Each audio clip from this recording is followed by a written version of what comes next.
این برنامه 47 نام دارد. 47 هر چیزی است الا عدد. 47 برنامه است مشترک بین مجله ایرانی سینما رکس و پروژه شکوفایی ایران در راستای انقلاب شیر و خورشید به رهبری شاهزاده رضا پهلوی. شاهزاده رضا پهلوی برای آینده ایران برنامه دارد.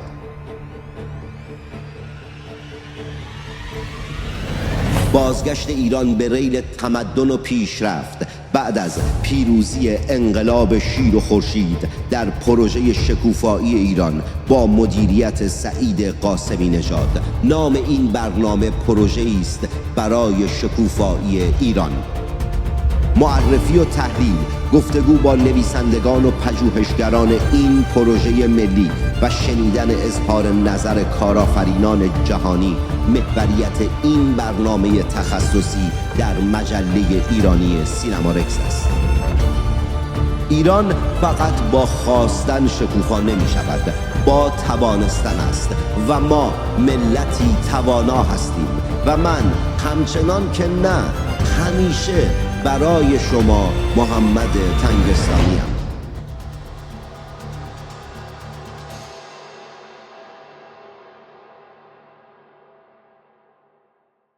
مهمان این قسمت از برنامه 47 دکتر محمد رضا جهانپرور، اقتصاددان ساکن واشنگتن است که سابقه گسترده‌ای در دانشگاه‌ها و نهادهای دولتی امریکا دارد. مقطع لیسانس را در دانشگاه ملی ایران و دکترای خود را در امریکا اخذ کرده. ده‌ها مقاله پژوهشی محمد رضا جهانپرور در رسانه‌های معتبر جهانی منتشر شده است. میهن‌پرستان اجاره‌ای، وطن دوستان فاندی در روزهای گذشته حمله می‌کنند به جهان و جهانیان، حمله می‌کنند که چرا به کمک ملت ایران اومدید که انقلاب شیر و خورشید ایرانیان به سرانجام برسه. بهونه‌شون چیه؟ زیرساخت‌های ایران. آیا جمهوری اسلامی اصلا زیرساختی برای ایران ما گذاشته است یا نه؟ این موضوع این قسمت از برنامه 47 است که با محمد رضا جهانپرور در مورد این موضوع صحبت میکنم. محمد رضا، خیلی خوش اومدی به برنامه 47. بدون سلام و احوالپرسی و اینها، آقا جمهوری اسلامی آیا زیرساختی برای ایران گذاشته که اینها دلواپس زیرساخت‌های ایران هستند؟ محمد جان، خیلی متشکرم از فرصتی که بهم دادی و خیلی خوشحالم که امروز تو برنامه 47 با شنوندگان شما صحبت میکنم. بذار اول یه صحبت رو از شروع بکنیم، اینکه هیچ کسی نمیخواست این جنگ شروع بشه. شاهزاده رضا پهلوی، همراهانش، همکارانش، بقیه اعضای تیم شکوفایی ایران و اصلا جمعیت ایرانی خارج از کشور هیچ وقت به دنبال جنگ نبودن. الان مسئله هستش که یه جنگ شروع شده، مسئولیتش 100% با تمام ابعاد به تمامی متوجه سیستم جمهوری اسلامی هستش. یعنی نه شخص خامنه‌ای، سیستم جمهوری اسلامی با اتخاذ سیاست‌ها و کارهای عجیب غریبی که کردن کشور رو به جایی رسوندن که ظرف 6 ماه 7 ماه شما با 2 تا جنگ درگیر شدید. این رکوردی هستش در سطح جهانی برای خودش. جنگ ها همیشه زیرساخت‌ها رو بهشون آسیب میزنن. اصلا دلیل حمله نظامی این هستش که شما زیرساخت‌های طرف مقابل تو طوری تخریب بکنی که توان دفاع خودشون نداشته باشن. پس بحث در مورد تخریب زیرساخت‌ها در دوره جنگ نیست، ولی بذار صحبت بکنیم در مورد اینکه قبل از جنگ چه اتفاقی افتاده. و برای اینکه بگم قبل از جنگ چه اتفاقی افتاده، من مدت کوتاه مدتی رو نمیخوام در مورد صحبت بکنم، مدت طولانی در حدود 10 سال اتفاقاتی در ایران افتاده که شاید بیشتر شنونده ها ازش و بینندگان عزیز شما ازشون اطلاع نداشته باشن. میخوام یکم در مورد اقتصاد این زیرساخت‌ها حرف بزنم. بذارین اینطوری شروع بکنیم. زیرساخت چیا هستن؟ زیرساخت‌هایی که ما در موردشون صحبت میکنیم مثلا راه، پل‌ها، سازه‌های شهری، اسکله‌ها، فرودگاه‌ها، مثلا سازه‌های ارتباطات، حمل و نقل، برای مثلا زیرساخت ارتباطات مثلا اینترنت، سیستم تلفن، یا مثلا سازه‌هایی که شما می‌سازید برای کارخانه‌ها. اینا زیرساخت‌های یک کشور هستن. شما برای اینکه اینا رو بسازید اول باید هزینه خرج بکنید، سرمایه گذاری باید بکنید و پشت سرش 2 تا کار باید انجام بدید. چون این سازه ها، این ساختارها در طول زمان خوب مستهلک میشن دیگه. ماشین توی کارخونه خراب میشه، شما باید تعمیرش بکنی، یا اصلا از رده خارج میشه، باید تعویضش بکنی. بیمارستان رو شما یه زمانی ساختین، در زمان خودش مجهز بوده، براش باید وسایل جدید باید بخرید. تخت بیمارستان رو باید عوض بکنید. اون مثلا راهی که ساختین اسفالتش خراب شده، بعد اسفالت جدید روش بذارید. مثلا راهو باید بازتر بکنید، پهترش باید بکنید. این میشه، این کارهایی که اینجا انجام میدین، این میشه به اصطلاح ترمیم استهلاک این ساختارها، این زیر ساختها. قسمت دیگه این هستش که کشور پیشرفت میکنه، شما باید به این دارایی سرمایه‌ای خودتون باید بیافزایید.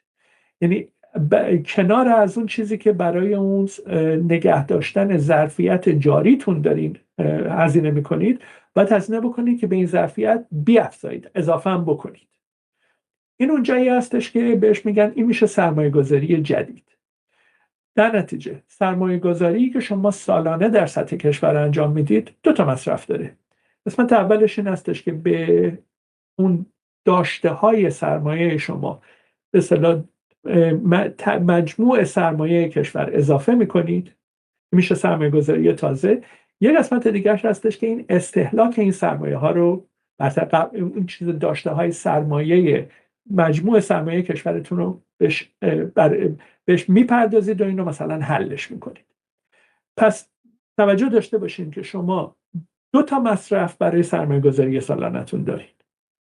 حالا زمانی که شما سرمایه گذاری سالانتون از استهلاک سرمایه‌تون کمتر باشه، این زمانی هستش که شما به داشته کشور اضافه نمی کنید، دارید از اون چیزی که دارید میخورید. یعنی این سرمایه گذاری داره این سرمایه های داشته شما دارن مستهلک میشه. اینو داشته باش. شما یه تعریفی دارین در اقتصاد به نام، بهش میگن که خالص سرمایه گذاری سالانه.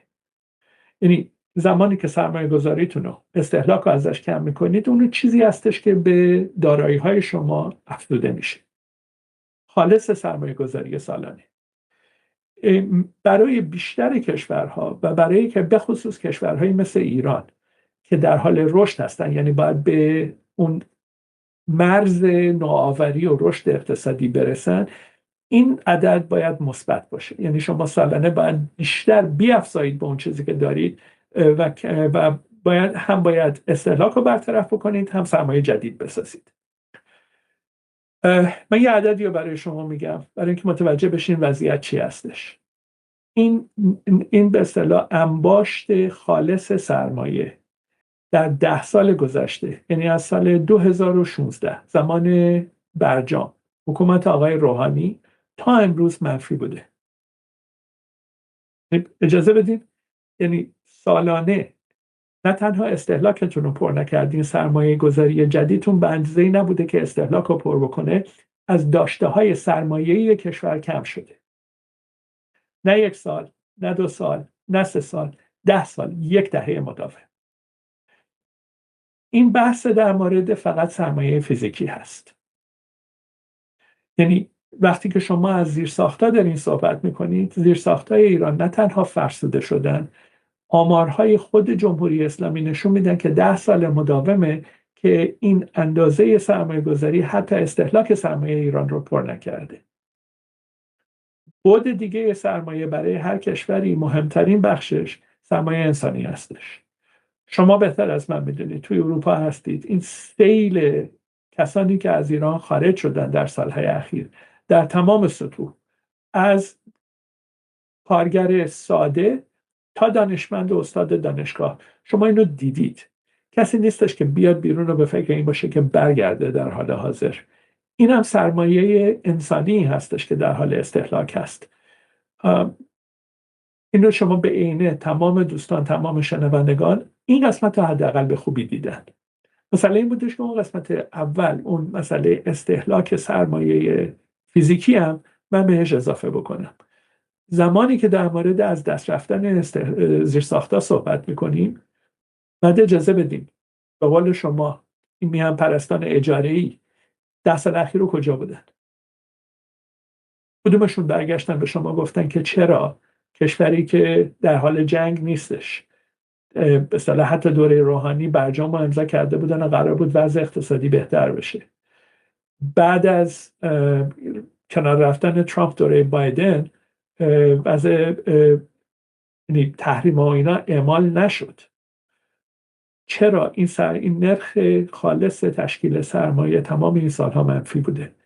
چرا سرمایه ایران مستهلک شده؟ در ادامه صحبت به سرمایه‌های انسانی در خارج از ایران اشاره کردی. من به سرمایه‌هایی که کف خیابان‌های ایران جمهوری اسلامی حداقل در همین 2 ماه گذشته بیش از 40,000 نفر رو قتل عام کرد، اونها هم زیرساخت‌ها بودن، اونها هم سرمایه ما بودن که این وطن دوستان فاندی و میهن پرستان اجاری اصلا اون سرمایه ها رو نمیبینن و به اون سرمایه ها اصلا اهمیت نمیدن. سرمایه فقط نمیدونم پول و اینجور چیزها نیست، جوانان وطنمون سرمایه های ایران ما بودن که جمهوری اسلامی اینگونه خونشون رو کف خیابان‌های ایران ریخت. در مورد استهلاک و اون 10 سال گذشته و اینجور چیزها که از زمان روحانی و اینا که اشاره کردی، پس اینا این همه پول رو محمد رضا چه کار کردن؟ این همه پول نفت رو چه کار کردن؟ این همه سرمایه‌ای که وارد شده، حالا بحث تحریم‌ها یک طرفه که باز علل اون تحریم‌ها هم خود جمهوری اسلامی است، ولی این همه پولی که در آوردن رو چه کار کردن؟ آیا زیرساخت‌های تونل‌های خامنه‌ای رو خیلی اساسی تامین کردن، یا اینکه اون زیرساخت‌ها رو نمیدونم در نیابتی‌ها گذاشتن و این وطن دوستان اجاره نگران زیرساخت‌های تروریستی و نیابتی جمهوری اسلامی هستن؟ این همین پول چیکار کرده پس جمهوری اسلامی اگر هیچ زیرساختی نساخته و الان زیرساخت‌های اقتصادی هم که هست اونگونه که شما میگید همشون فرسودند؟ محمد جان بذار اینطوری برات بگم. این در مورد پول‌هایی که وارد ایران شدن، این مسئله هستش چند وجهی. یه قسمت از مثلا درآمد کشور مثلا هدر میره به خاطر فساد دامنه‌دار و گسترده تمام سطوح حکومت. در مورد تحریم ها که گفتی، ببینید تحریم اگر 1 سال 2 سال باشه، شما برمیگردی میگی که این خب از خارج به شما تحمیل شده. زمانی که شما تحریم رو تبدیل میکنی به یه چیزی که مثلا با افتخار داری ادامش میدی و خواستار ادامش هستی، این دیگه سیاست رسمی حکومتت هست که کارایی رو میکنه که باعث ادامه تحریم ها میشه. در نتیجه اون مسئله تحریم رو من فکر نمی کنم که باید مثلا به گردن کسی بجز جمهوری اسلامی بندازیم. یه تصمیم حکومتی بوده که اجازه داده این تحریم ها برای بیشتر از 2 نسل ادامه پیدا بکنن. شما خواسته و دانسته اقتصادت از بقیه دنیا جدا کردی، هزینه باید براش بپردازی. این یه قسمت هزینه بوده. در مورد مسائل مهم دیگه شما صحبت کردیم. فساد رو بهش اشاره کردم. فساد هزینه داره، یعنی زمانی که شما برای انجام هر کاری باید رشوه بپردازین یا کسی رو وارد به جایی بگمارید که نمیتونه کار رو انجام بده، اینا هزینه وارد میکنه به اقتصاد، پول هدر میده، چون ناتوانی در مدیریت نه باعث میشه منابعت به هدر بره. تحریم ها هستش و بعد پشت سرش مثلا این صحبت به قول شما نیابتی ها. مقدار زیادی پول صرف سوریه شد که خب همش سوخت شده شد، رفت و به باد رفت. نگه داشتن این نیروهای نیابتی چه در اسرائیل، در مثلا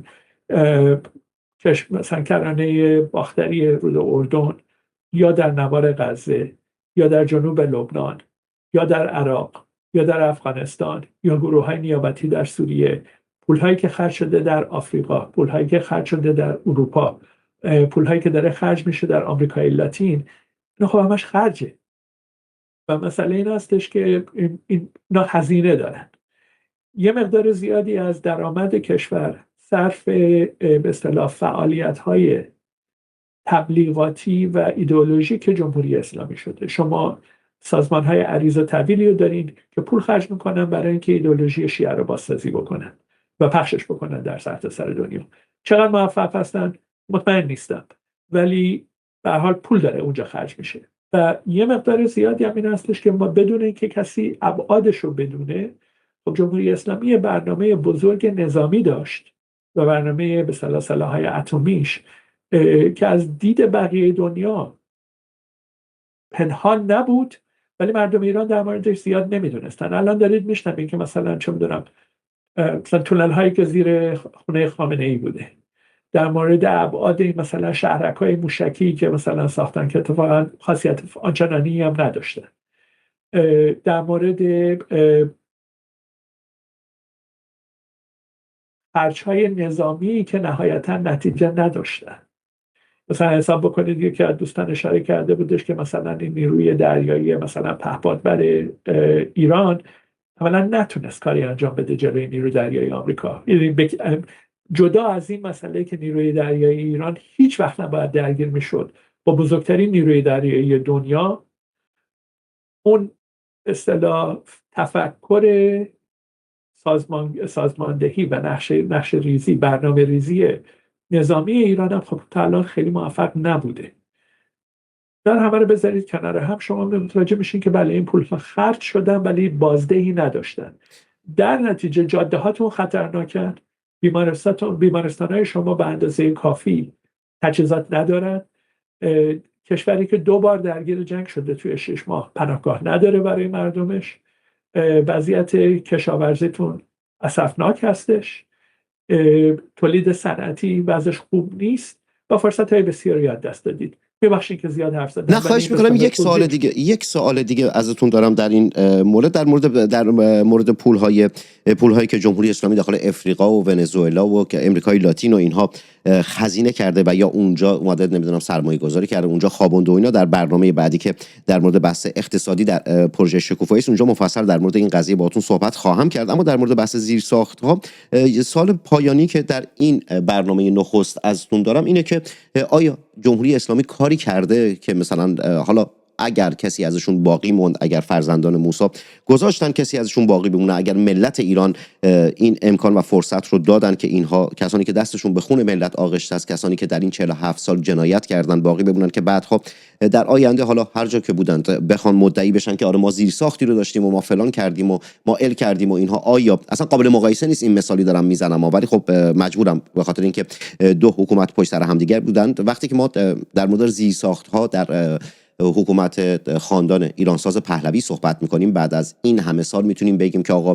فلان قسمت ایران اگر هنوز آباد است به خاطر حکومت پهلوی است، اگر نمیدونم راه آهن داریم به خاطر حکومت پهلوی است، اگر فلان داریم به خاطر حکومت پهلوی است. آیا جمهوری اسلامی اصلا به فکر این قضیه، به فکر زیرساختی بوده در حوزه اقتصاد و اقتصادی که در آینده اگر کسی ازشون باقی موند بتونه مدعی بشه یا بگه که این دستاورد جمهوری اسلامی بوده؟ محمد جان بذار من با عنوان اقتصاددان اینجا دارم حرف میزنم. 2 تا دوره رو میخوام از هم جدا بکنم. این مسئله فساد و هدر دادن فرصت ها در تمام 47 سال جمهوری اسلامی پابرجا بوده و ادامه داشته. اگر بخوایم فکر بکنید حداقل دوره‌ای بوده که مقدار بیشتری به این مسئله مثلا اینطوری برات بگم، آره چیزی برای مردم باقی مونده، یعنی مثلا حداقل یه مختصر فکری شده به اینکه وضعیت معیشت مردم و ساختارهای دراز مدت یک کمی وضعشون بهتر بشه، باید یه فاصله بذاریم بین حکومت مثلا هاشمی رفسنجانی و خاتمی، حکومت دوره اولش و بقیه دوره جمهوری اسلامی. یعنی این وضعیت هدر دادن فرصت ها و خوردن از زیر ساخت ها به خصوص از دوره احمدی نژاد به شدت بدتر شده.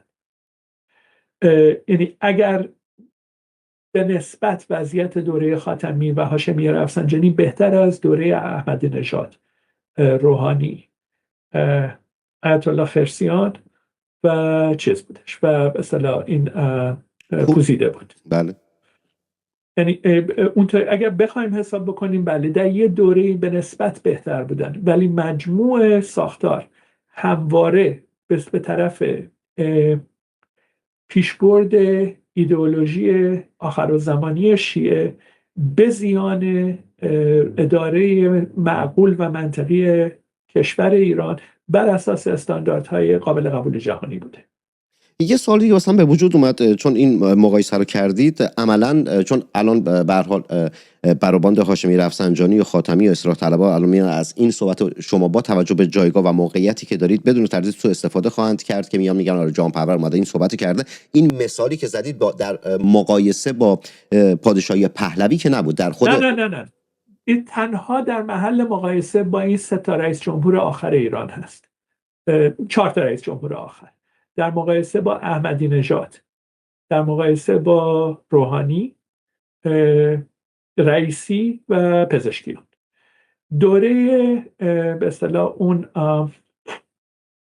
نخست وزیری میرحسین موسوی و خامنه‌ای رو جدا میکنم، به خاطر اینکه با وجود اینکه کارکرد اقتصادیشون وحشتناک بوده از نظر بد بودن، این عذر رو داشتن که درگیر جنگ بودن. به نسبت این 4 رئیس جمهور آخر، به خصوص در دوره احمدی نژاد و روحانی که قیمت نفتم خیلی بالا بود، در دوره خاتمی و رفسنجانی یک کمی وضعیت بهتر بوده، ولی اصلا شما نمیتونید اینو با کارکرد دوره پهلوی مقایسه بکنید. محمد جان، بذار من یه آماری رو برای شما میگم که شما متوجه بشین که وضعیت چقدر اختلاف داشته. بین سال 1963 و که میشه مثلا سال 1340 خورشیدی تا سال 1357، سال 1979 میلادی، دوره آخر حکومت محمد رضا شاه پهلوی، نرخ رشد سرانه واقعی درآمد در ایران 8.6% بوده. برای اینکه محل مقایسه‌شو بذارم، این یه چیزی از قابل مقایسه با نرخ رشد سرانه اقتصادی چین در 20 سال گذشته. یعنی همونطوری که وضع چین این رو به اون رو شد در طول این سالها، نرخ رشد اقتصادی برای آدم متوسط ایرانی درآمد شما هر سال 8% رشد کرد که این یه نرخ عجیب غریبی هستش. یعنی در اون دوره هم در جهان بی سابقه بود. دوره‌ای بود که اتفاقا وضع رشد خوب بودش و این حرفا بقیه کشورها هم رشد میکردن، ولی در همون زمان ایران پیشتاز بود. در مقام مقایسه بعد از جمهوری اسلامی در هیچ دوره‌ای، مطلقاً در هیچ دوره‌ای، شما حتی نصف این نرخ رو نتونستید برگردونید به مردم ایران. تموم شد صحبتتون؟ بله. متشکرم. محمد رضا جهانپرور مهمان این قسمت از برنامه 47 بود. یک برنامه دیگر با محمد رضا جهانپرور در حوزه پروژه شکوفایی و وضعیت اقتصادی و برنامه‌های اقتصادی که در پروژه شکوفایی دارند، یعنی آماده کردند برای بعد از پیروزی انقلاب شیر خورشید، برنامه دیگر هم خواهم داشت که بدون تردید بعد از این برنامه پخش خواهد شد. و کلام آخری که خطاب به اون ملی پرستان اجاره یا نمیدونم فاندی و وطن دوستان فاندی و اینها، یک جمله خدمت به یعنی خطاب به اونها بگم، اونم اینه که آقا زیرساخت مقرهای بسیج نیستند، زیرساخت ساختمون وزارت اطلاعات نیست، زیرساخت اون مقرهای سرکوب نیستند، زیرساخت ایران بیت سید علی خامنه‌ای نبوده و نیست، زیرساخت ایران ملت ایران هستند که در 47 سال گذشته جمهوری اسلامی این گونه به چنین روزی کشوندشون. جمهوری اسلامی بلایی سر ملت آورد که نه آب وجود داره، نه هوای سالمی وجود داره، وضعیت اقتصادی هم که دارید میبینید. ملت شریف ایران درد و بلاتون به جونم بخوره. ملت شریف ایران بی قضا بلا باشید. ملت شریف ایران مرواتون و همه روزه جنگ زده تک تک شما. محمد تنگستانی هستم، شاعر و روزنامه نویسی که به زودی زود در شهر خودش آبادان و کشور خودش ایران برای شما برنامه خواهد ساخت و در ابتدای هر برنامه خواهد گفت اینجا آبادان است.